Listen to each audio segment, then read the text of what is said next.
அனைவருக்கும் அன்பான வணக்கம். ஆய்வுக்கட்டுரையாக்கம் திருமதி ஜெயஸ்ரீ சதானந்தன். சங்க இலக்கிய துளி 12. சங்க காலத்தில் பெண்களின் ஆற்றல்.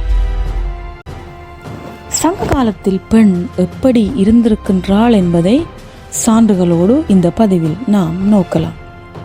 சங்க காலத்தில் பெண்ணானவள் திணைப்புனம் காத்திருக்கின்றாள், மரக்குடி மகளிராக இருந்திருக்கின்றாள், மதிப்பிற்குரியவளாக அவள் வாழ்ந்து வந்திருக்கின்றாள்.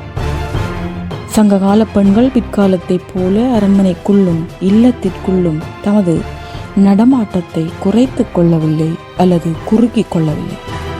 திணைப்புலத்திலும் கடற்கரையிலும் காட்டிலும் மலையிலும் பாலை நிலத்திலும் பெண்கள் தாராளமாக நடமாடினார்கள், வேலை செய்தார்கள். வெறுமனே காதல் கிளத்தியராக இவர்கள் சித்தரிக்கப்படவில்லை. உழைப்போராகவும் உற்பத்தியில் பங்கெடுத்தவர்களாகவும் புலவர்களாகவும் பாடினிகளாகவும் இருந்திருக்கின்றார்கள் என்பதை எமக்கு சங்க இலக்கியம் பல சான்றுகளை காட்டி நிற்கின்றது. ஆண் புலவர்களுக்கு நிகராக பாடும் புலவர்களாக 30க்கும் மேற்பட்ட பெண் புலவர்கள் அன்று இருந்திருக்கின்றார்கள். இதில் நாம் ஔவையாரை உதாரணத்திற்கு எடுப்போம். எல்லோருக்கும் தெரிந்த இந்த ஔவையார் பெண் ஆளுமை பெற்றவளாக இருந்திருக்கின்றார். ஆணான அதியமானுடன் நட்பு பாராட்டி இருந்திருக்கின்றார்.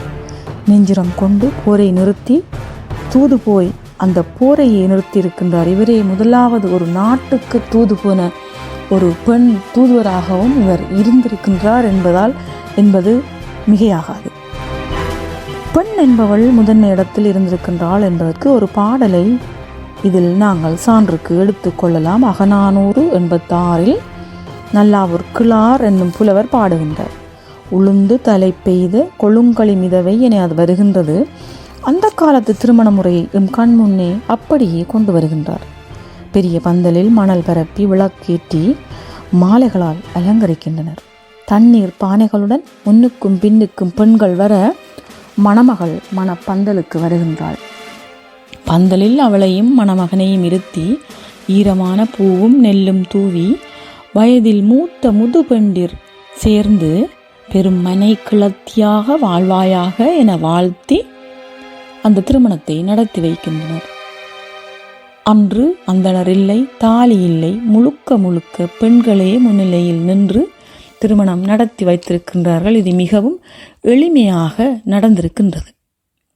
அடுத்து நாம் புறநானூறு 279 பாடலை எடுத்துக்கொண்டால் ஓக்கூர் மாசாத்தியார் என்பவர் பாடுகின்றார். இவரும் ஒரு பெண் புலவரே. இவர் தனக்கு முன் ஒரு வீரத்தாயின் செயலை கண்டு அதனை தனது பாட்டில் பாடுகின்றார். அதாவது 2 நாள் முன்னர் இவளது அண்ணன் யானையை வீழ்த்தி போரில் மாண்டான். நேற்று நடந்த போரில் இவளது கணவன் பகைவரின் அணிவகுப்பு பிளவுபடும் வரை முன்னேறி மாண்டான்.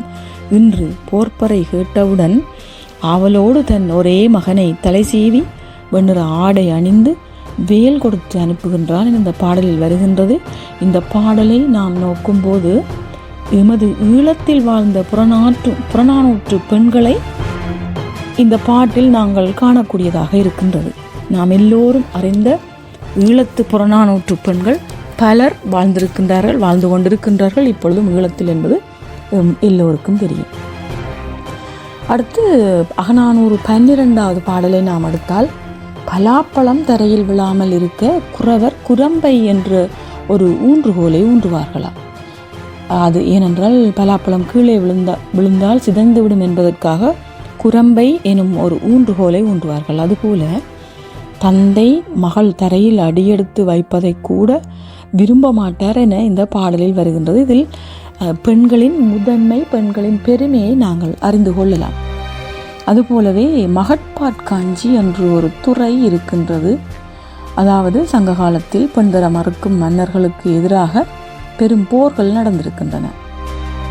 தனது மகளை பெண் கேட்டு வரும் தலைவனுக்கு 8 வகையான ஒழுக்கங்கள் இருக்கின்றனவா என தந்தையாக இருக்கும் அந்த அரசன் பார்க்கின்றான்.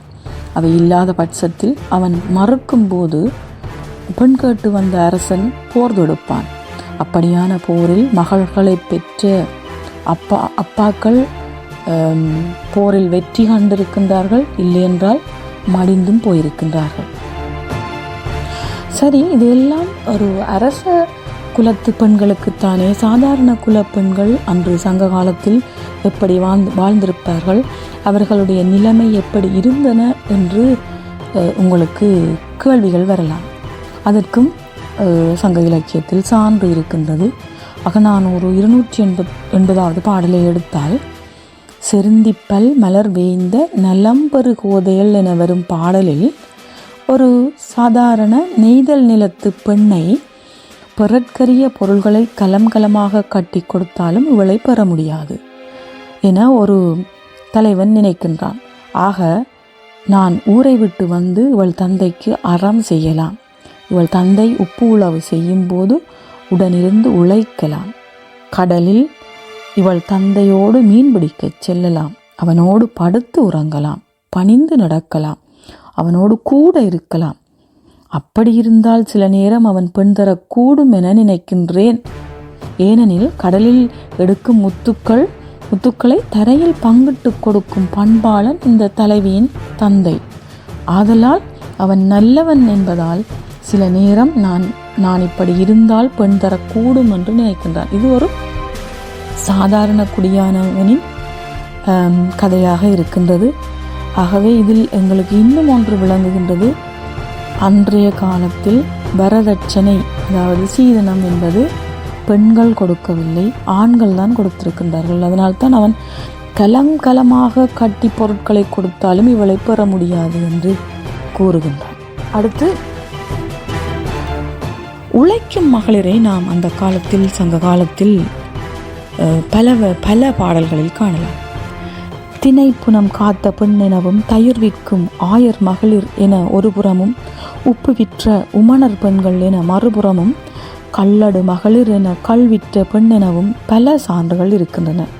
இதில் ஒரு சிறு பதிவை நான் இங்கு கூற வேண்டும். நெய்தல் நிலத்தில் ஒரு பெண் மீன் விற்று கொண்டிருக்கின்றாள். வாழை மீனுக்கு பண்டமாற்றாக மருத நிலத்தில் இருந்து வந்து நெல்லை கொடுத்துவிட்டு வாழை மீனை வாங்குவதற்காக ஒரு குடியானவன் கேட்கின்றான். அந்த பரதவ பெண்ணோ இல்லை, தர முடியாது என்று கூறிவிட்டு கள்ளுக்கடைகள் உள்ள தெருக்களுக்கு துணிந்து செல்கின்றாள். அவள் திறமையாக பேசி வாழை மீனுக்கு மாற்றாக கடல் முத்துக்களை வாங்கி வருகின்றாள். ஆக பாருங்கள், அவள் நெல்லுக்கு வாழை மீனை கொடுக்காமல் தனது புத்திசாலித்தனத்தால், தனது துணிச்சலால்